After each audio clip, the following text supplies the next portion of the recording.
Hey folks, Rob Anderson, Clean Power Wash, Salisbury, Maryland. Doing a little bit of maintenance. We're at 125 hours on this liquid force machine here.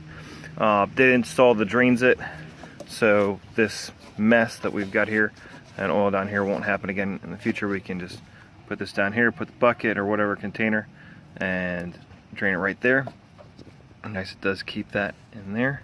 This motor, Subaru EX690 EX17, uses 20 ounces of oil. I've gone ahead and replaced the oil, replaced the spark plugs.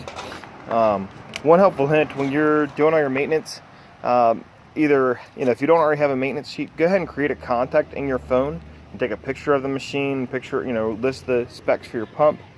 That way each time you don't end up having to ask Google how many ounces of oil do I need. Certainly you could write it somewhere on the machine if you want to as well.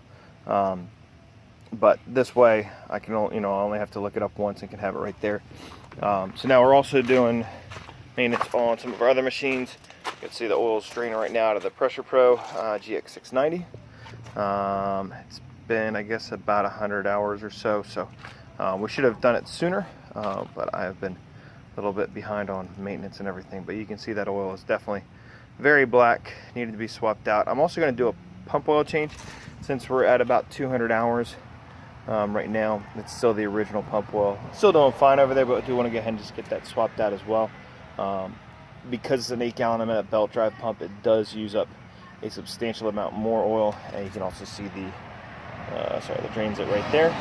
So we'll use that. I'll put a smaller container in order to drain from right there, and I may end up trying to move it from this side to the other side if that's possible, and actually probably not with the belt there.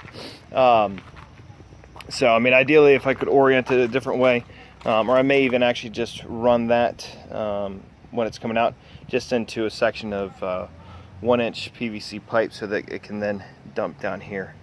So same thing, run your machine for a couple minutes, put it in bypass, just heat the oil up just a little bit. It makes it certainly come out a lot easier. It's not too cold right now, even though it's just about November. I'm getting a little bit of a warm spell here. As far as the oil filters, I am changing those out every other time. And also this is a good time to, wipe down your machine. You can see this is behind the wheel well, so it does have some dirt and everything getting all over the place.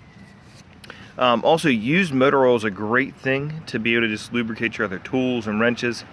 So you can set some of this aside, just rub it in, and it should be good there. So anyways, hope that helps, guys. Just some basic maintenance. Same thing, this one I believe actually takes it's either 48 or something ounces. Again, we'll look that up and make sure that's safe for the future too. But that also helps too if if you're at an event and trying to figure out how much or what specific engine or pump you've got, you can just look on your phone and see it instead of having to try and dig to find it. So hope that helps, guys. Thanks. Bye.